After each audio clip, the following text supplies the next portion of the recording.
Magandang araw mga bata. Bago tayo magsimula sa ating talakayan ngayong araw na ito, ay inanyahan ko ang lahat na tumayo para sa panalangin.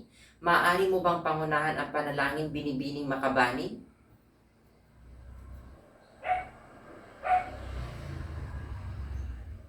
Maraming salamat binibining makabanig sa napakagandang panalangin. Magsiupo ang lahat. Sa puntong ito ay magkakaroon tayo ng attendance check. Sabihin lamang po ang present kung ang inyong pangalan ay tinatawag. Binibining Aguilar, Binibining Alagasi, Binibining Alalong, at Binibining Tejano. Ako'y nagagalak na wala palang liban sa klaseng ito. Palakpakan niyo ang inyong mga sarili dahil walang naging liban sa klaseng ito. Maraming salamat. Upang mas maging maayos at matiwasay ang ating magiging talakayan ngayong araw na ito, ay nais ko muling banggitin ang ating mga alituntunin. Basahin ng malakas at sabay-sabay ang ating mga alituntunin.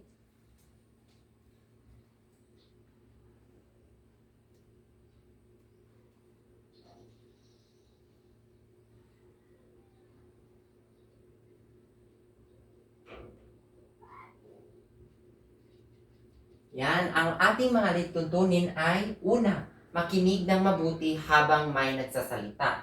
Pangalawa naman ay itaas ang kamay bago sumagot. Pangatlo ay igalang ang guro at ang kapwa mag-aaral. Pang-apat naman ay panatilihin ang kalinisan at kaayusan ng silid-aralan. At ang panglima ay gawin at ipasa ang mga takdang aralin sa tamang panahon. Mukhang medyo inaantok pa ang ilan sa inyo. Gusto nyo ba ng energizer? Kung oo, ay sasayaw tayo ng Girl in the Mirror. Sundin lamang ang ritmo at galaw ng sayaw na ito. Kaya naman, tumayo muna ang lahat at sasayaw tayo ng Girl in the Mirror. Kamusta ang inyong pakiramdam?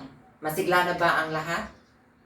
Kung masigla na ang lahat, ay ready na kayo sa ating magiging diskusyon ngayong araw na ito. Pagmasdan ninyo ang mga larawan na nakikita ninyo sa aking likuran. Kung tungkol saan nga ba ang mga larawan na ito? Yes, binibining Paiba, tungkol saan ba ang mga larawan na ito? Magaling! Ang mga larawan na ito ay tungkol sa climate change, corruption, trapiko, same-sex marriage, at pagbaha. Pangalawang tanong, maaari bang or maituturing mo bang issue ang mga ito? Yes, binibining sa dagnot. Magaling! Maituturing itong issue dahil ito ay nangyayari sa ating panahon, sa ating kasalukuyang panahon. Magaling, binibining sa dagnot. Bakit kaya natin mahalagang maunawaan ang mga isyung panlipunan? Yes, Ginoong Patago.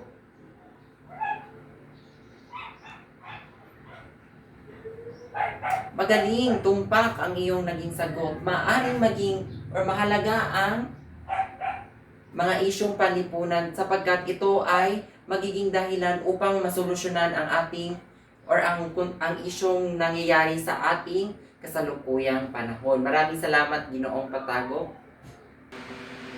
Sa tingin nyo ba, class, ano kaya ang magiging talakayan ngayong araw na ito? May ideya ba ang ilan? May ideya ba? Yes, binibining Palalon. Tama, ang ating magiging leksyon ngayong araw na ito ay tungkol sa mga kontemporaryong issue at among kapaligiran. Upang mas may katuturan at mas maging produktibo ang ating magiging diskusyon ngayong araw na ito ay iprepresenta ko sa inyo ang ating magiging layunin sa ating diskusyon. Inayayahan ko ang lahat na basahin ng malakas at sabay-sabay ang ating mga layunin?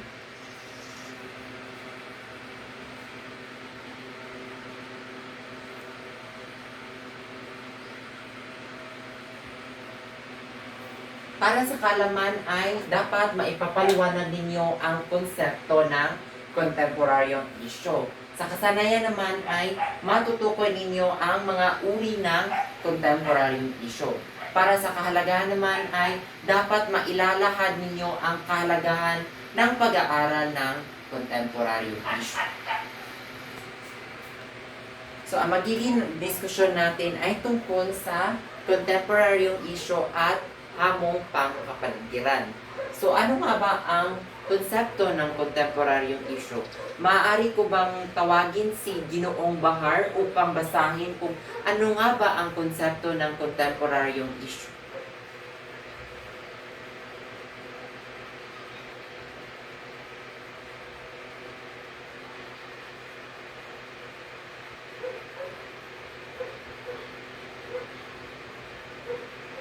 Maraming salamat. So, ang konsepto ng kontemporaryong issue ay ang salitang kontemporaryo ay nangangahulugang kasalukuyan o napapanahon o current sa wikang Ingles. Ang issue naman ay tumutukoy sa paksa o suliranin na napapag-usapan o magiging batayan ng debate na nagtataglay ng positibo o negatibong epekto sa buhay ng mga tao sa lipunan. So kung ating pagsasama-samahin, ang kontemporaryong issue ay mga issue o problema na nangyayari sa kasalukuyang panahon. Naintindihan lang ba ang konsepto ng kontemporaryong issue? Wala na bang ibang katanungan? Naintindihan lang ba? Okay, magaling. Dahil naintindihan niyo na ang konsepto ng kontemporaryong issue ay dadako muli tayo sa mga uri ng kontemporaryong issue. May 6 na issue o mga halimbawa ng kontemporaryong issue. Una ay ang isyong pangkapaligiran. Binibining Pai ba, maaari mo bang basahin ang isyong pangkapaligiran?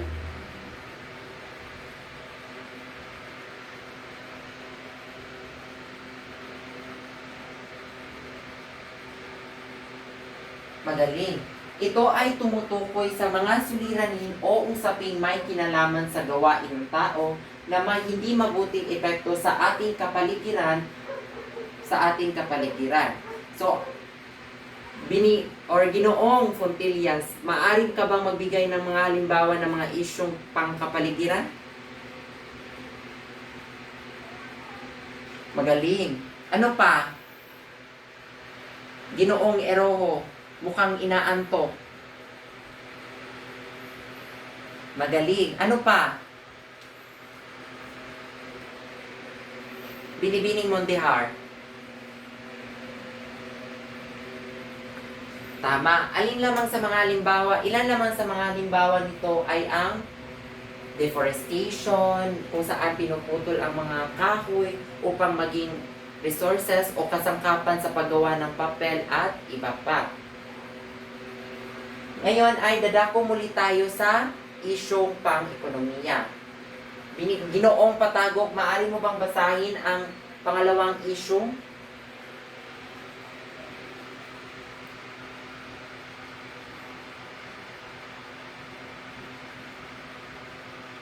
Maraming salamat. So, ang isyong pang-ekonomiya ay ito ay tungkol sa mga suliranin o usaping pangkabuhayan tulad ng trabaho, negosyo, produksyon, pangkonsumo at kalakalan. Alin lamang sa mga halimbawa nito? Ano ba ang mga halimbawa ng mga isyong pang-ekonomiya? Yes, Binibining Ramos, magbigay ng halimbawa.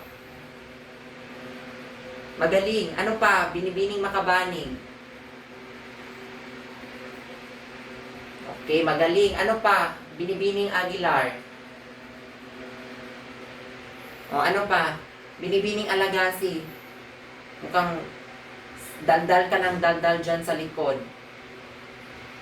O, magaling. Ilan lamang sa mga halimbawa nito ay ang pagkawalan ng trabaho, kakulangan ng supply ng mga produkto, gaya ng nangyayari na yon sa atin. kung saan ang ating oil supply dito sa Pilipinas ay may kakulangan dahil sa giyera sa Iran or giyera sa Middle East. Yan lamang ang mga halimbawa ng isyong pang-ekonomiya.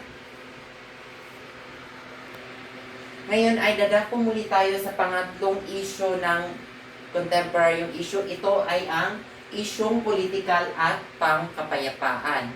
Binibining Mondihar, pakibasa kung ano ang nakasulat.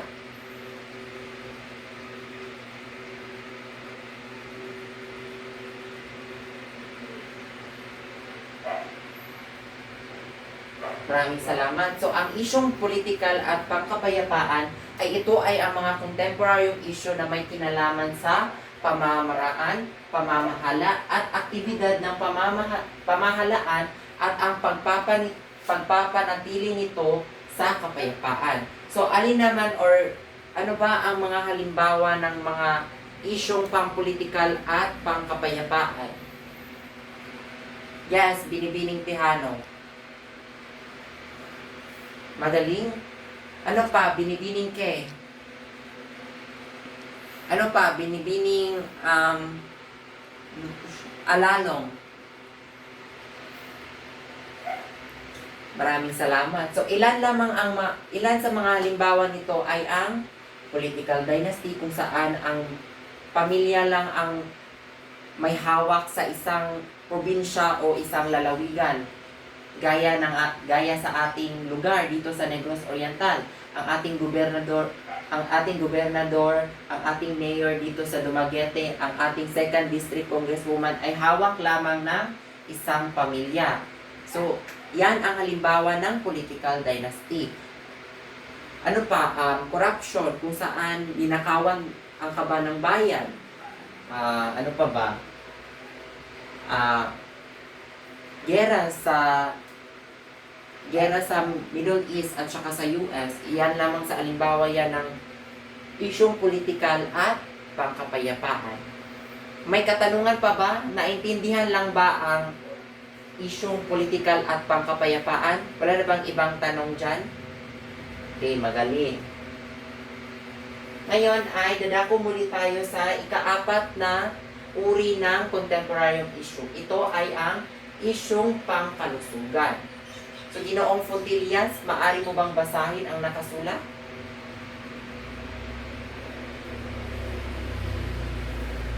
Maraming salamat. So, ito ay ang mga contemporary issue may kinalaman sa kalusugan ng tao, makabubuti man o hindi. So, ano nga ba ang mga halimbawa ng mga isyong pangkalusugan? Yes, Binibining Paiba. Ano pa? Ginoong Gumolon. Tama. Ano pa? Binibining Bourbon. Tama. So, ilan lamang sa mga halimbawa nito ay ang COVID-19 pandemic, yung paglaganap ng sakit tulad ng HIV, AIDS, ganyan. Ano pa ba? Kakulangan ng supply ng mga medisina sa hospital, hindi ba? Yan lamang ang mga halimbawa ng mga isyong pangkalusugan. May kinalaman sa ating kalusugan. Ngayon naman ay dadako muli tayo sa pang-5 issue ng contemporary issue. Ito ay ang isyong kasarian at sexualidad. Binibining Aguilar, pakibasa kung ano ang nakasulat.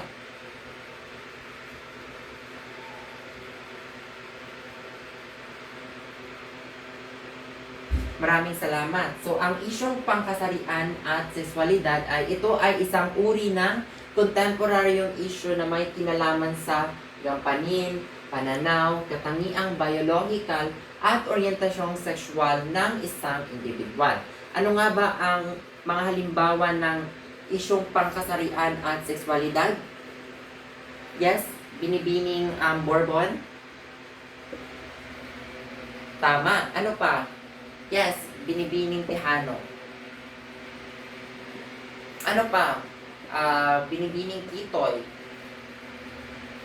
Tama. Ano pa? Panghuli. Binibining Espradera. Tama. Ilan lamang sa mga halimbawa nito ay ang mga LGBTQ. Ano ba ang LGBTQ? Ito ay ang lesbian, gay, bisexual, transgender, at meron pang nadagdag na QIA, kung saan ito ay, kung hindi ako nagkakamali, ito ay ang queer, intersex, or trans, ganyan. So, hindi ako masyadong bihasa sa kanilang acronym, but yun ang mga, ito yung mga, kung tinatawag sa iba ay mga third gender. Next ay ang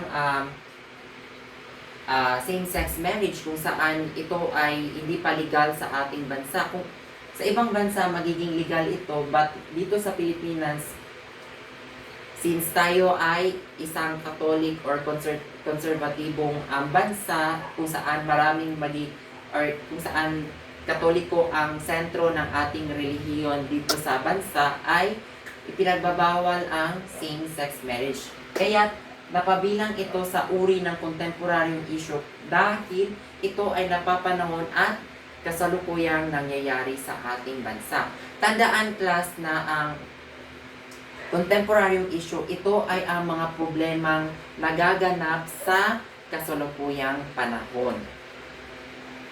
At ang panghuli sa ating uri ng contemporaryong issue ay ang isyong pang-edukasyon. Binibining bihasa, pakibasa kung ano ang nakasulat.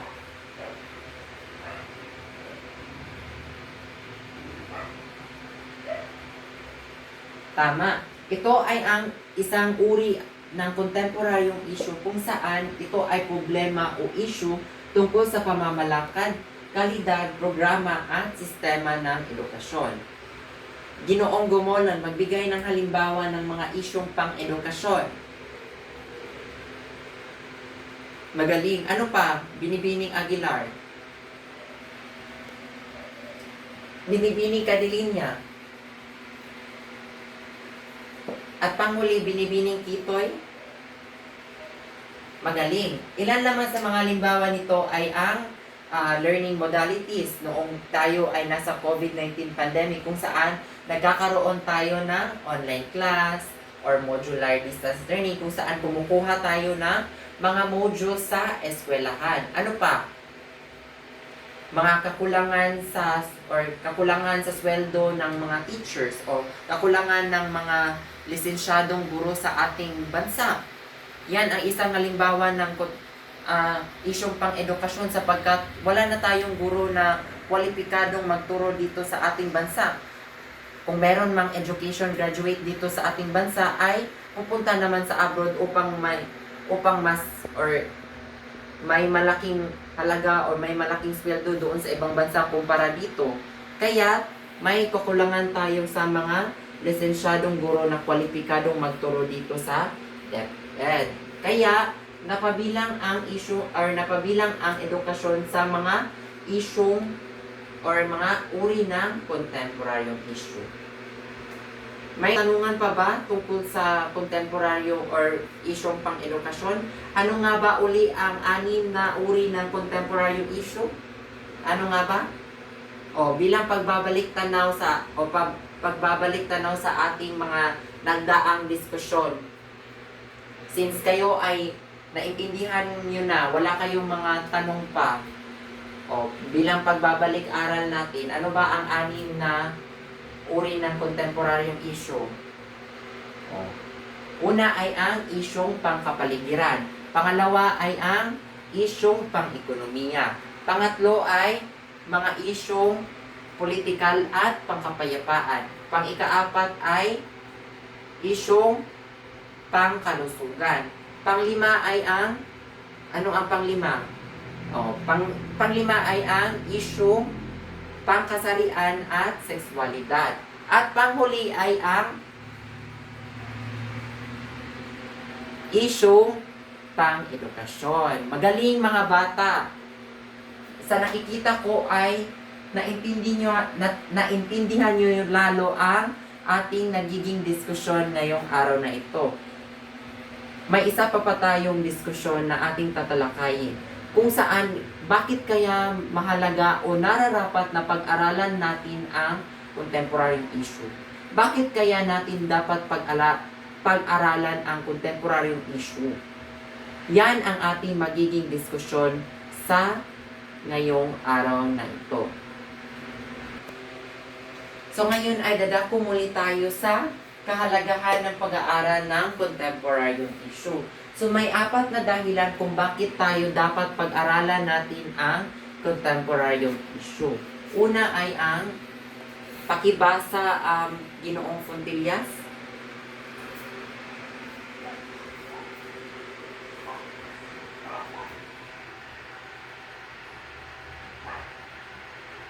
So magiging mulat ka sa mga mangyayari sa iyong komunidad, bansa at sa mundo sa pangkalahatan. Ang kaalaman mo sa mga sanhi at bunga ng contemporary issue ang maging daan sa iyong pakikibahagi sa mga kilos at pagtugon sa mga ito.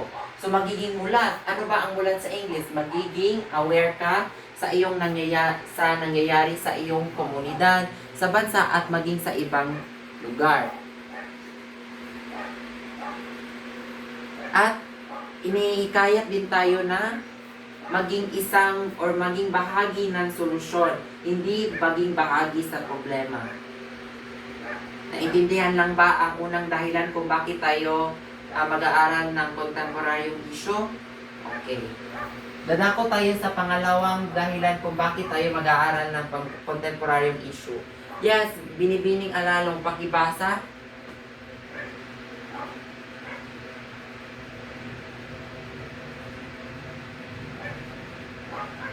Tama. Ang pag-aaral ng contemporary issue ay nakakatulong upang maging matalinong pagpapasya. Ang pagkakaroon ng malawak na kaalaman ng isang issue ay nakakatulong upang makagawa ka ng isang matalinong at responsableng desisyon. So ito ay makagagawa ka ng matalinong desisyon or right choices. Kung meron ka nito ay tiyak na magiging maayos ang iyong pagpapasya sa o magiging dahilan upang magkaroon tayo ng solusyon sa maating problemang kinakaharap ngayon. Pangatlo ay, yes, Binibining Aguilar, pakibasa.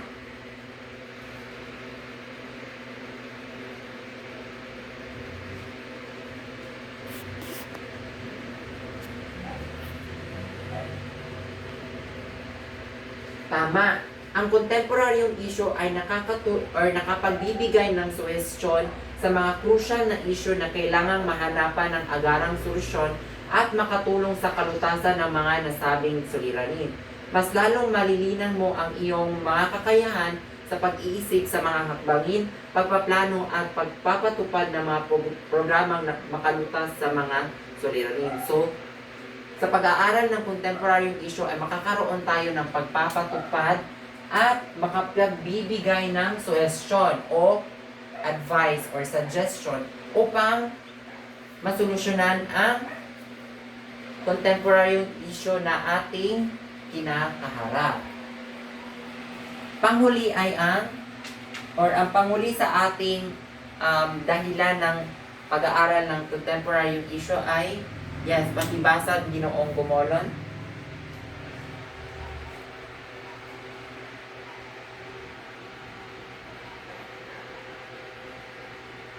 Tama. Ang pag-aaral ng contemporary issue ay nakakatulong sa pagkaroon ng matalas na kaisipan at sa paghahanap ng mga litimong impormasyon tungkol sa mga issue upang makaiwas sa kapahamakan. Malilinan ang iyong kakayahan sa pagbabasa at pag-uunawa at mahahasa palalo ang kakayahang pangwika at panggramatika. So, hinikaya tayo dito sa pag-aaral ng contemporary issue na mag-verify ng mga impormasyon. Huwag tayong maniwala sa mga impormasyon na nakakalat sa social media. Hindi tayo basta-basta naniniwala. Sapagkat dahil sa nasa 21st century na tayo, laganap na ang artificial intelligence o AI, maaring iyong muka ay gagamitin upang ikaw ay magsalita ng anumang bagay na hindi naman pala or hindi ninyo sinabi or hindi kayo ang nagsabi, ginamit lang ang inyong mukha. So, delikado ang paggamit ng AI or artificial intelligence ngayon. Kaya hinihikayat tayo na mag-verify check at mag-credibility check upang masukat natin kung ano ba ang tama o ano ba ang nararapat na malaman natin o malaman ng taong bayan o ang ibang tao. Kaya dito sa pag-aaral ng contemporary issue ay hinikaya tayo na maghanap ng mga lehitimong impormasyon. May katanungan pa ba tungkol sa mga kahalagahan ng contemporary issue? Naintindihan lang ba? Wala na? Okay. So, ngayon naman, upang masukat ang iyong kakayahan o iyong kaalaman tungkol sa ating naging paksa ngayong araw na ito, ay magkakaroon tayo ng pangkatang gawain. So ngayon ay hinahati ko ang klase sa 5 pangkat. So magka-count off muna tayo. So bilang tayo dito. Okay, meron na bang grupo ang lahat? Okay, meron ng grupo ang lahat. Dito uupo ang pangkat or unang pangkat, ikalawang pangkat, pangatlong pangkat, pang-apat at ang pang-5 pangkat doon. So ang ating gagawin o ang ating gawain ngayong araw na ito ay tinatawag na contemporary issue baka mo. So ito ay magkakaroon kayo ng isang maikling role play. So iro-role play ninyo ang iba't ibang issue or iba't ibang uri ng contemporary issue na bibilang sa ating naging paksa ngayong araw na ito. So ako mismo ang pipili ng naka-assign ninyong contemporary issue na dapat ninyong gawing role play or gagawa kayo ng role play tungkol dito. So, ang unang pangkat ay naka-assign sa issue, political at pangkapayapaan. So, gagawa kayo ng role play tungkol dito base sa mga halimbawa na aking naibigay at nabigay ng inyong mga kaklase. Pangalawang pangkat naman ay naka-assign sa isyong pangkapaligiran. Pangatlong pangkat ay naka-assign sa isyong pangkasarian at sexualidad. Ang pang-ikaapat na pangkat ay naka-assign sa isyong pang-edukasyon.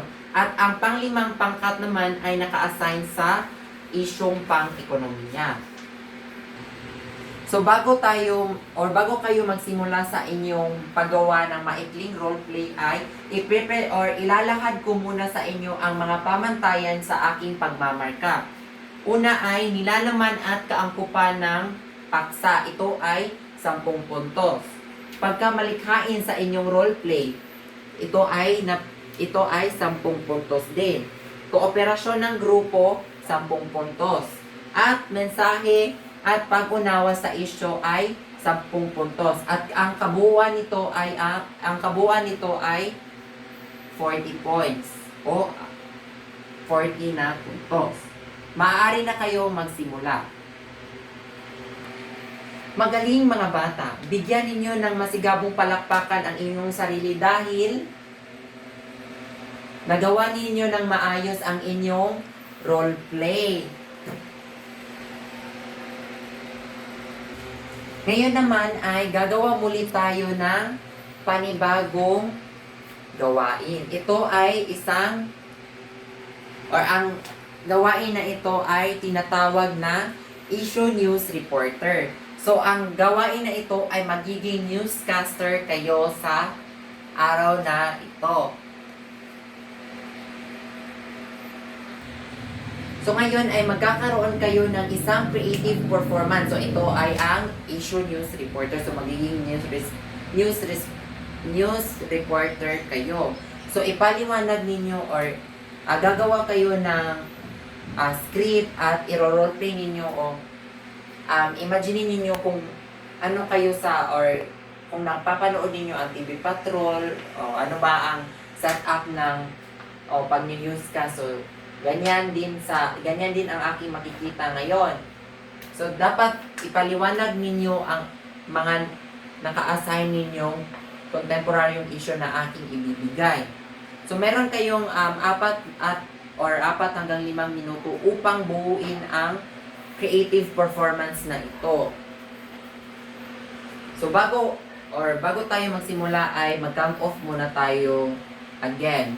So, since dito na naman tayo nagsimula noong unang activity, dito naman tayo sa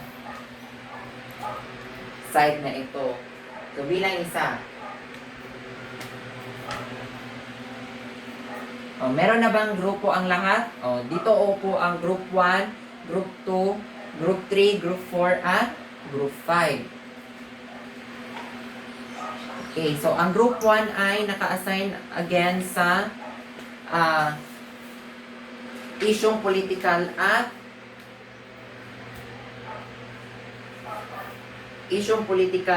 pangkapayapaan. Ang pangkat-2 naman ay ang isyong pang-ekonomiya. Pangatlong grupo ay naka-assign sa isyong pang-edukasyon. Pang-4 ay naka-assign sa isyong political at pangkapayapaan. At ang pang-5 ay ang isyong pangkasarian at sexualidad. So, bago kayo gagawa sa inyong activity, ay ilalahad ko muna ang magiging criteria o pamantayan sa pagmamarka. So, nilalaman ay 10 puntos. Pagkilala sa issue or uri ng issue, 10 puntos. Kalagahan ng issue, 10 puntos din. Pagkamalikhain at presentasyon, 10 puntos. At kooperasyon ng grupo, 10 puntos. Sa kabuuang 40 na puntos. So, maaari ninyong gawin ang inyong naka-assign na topic. Magaling, tunay nga kayong may naintindihan sa ating naging talakayan ngayong araw na ito. Nagpapakita lang na kayo ay may naintindihan pala sa ating nagiging diskusyon ngayong araw na ito. Bigyan ninyo ng masigabong palakpakan muli ang inyong mga sarili.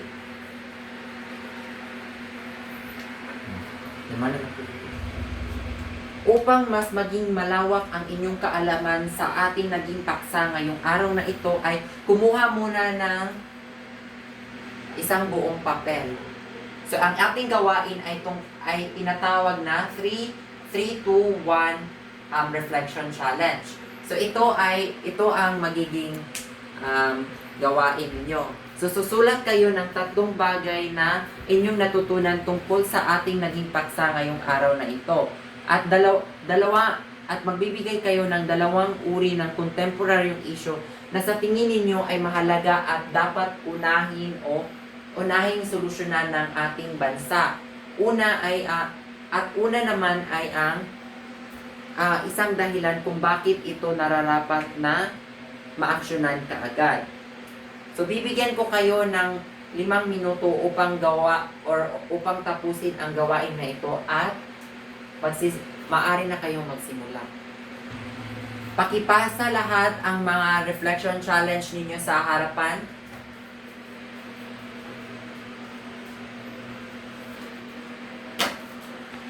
Nandito na ba lahat? Okay. Ngayon naman, upang masukat muli or upang masukat ang inyong naging kaalaman tungkol sa ating naging paksa ngayong araw na ito ay magkakaroon tayo ng maikling pagtataya. So, may 2 itong sets. So, ang unang test ay true or false. Ay multiple choice pala. So, ang ating pagtataya ay may 2 sets. Ang unang set ay ang multiple choice, kung saan pipili at bilugan lang ninyo ang titik ng tamang sagot. At ang pangalawa naman ay ang true or false. So, kung tama ang naging pahayag na ibinigay, ay isusulat lang ninyo ang tama. Kung mali naman ang naging pahayag sa naibigay, ay sulatan lang ninyo ng mali.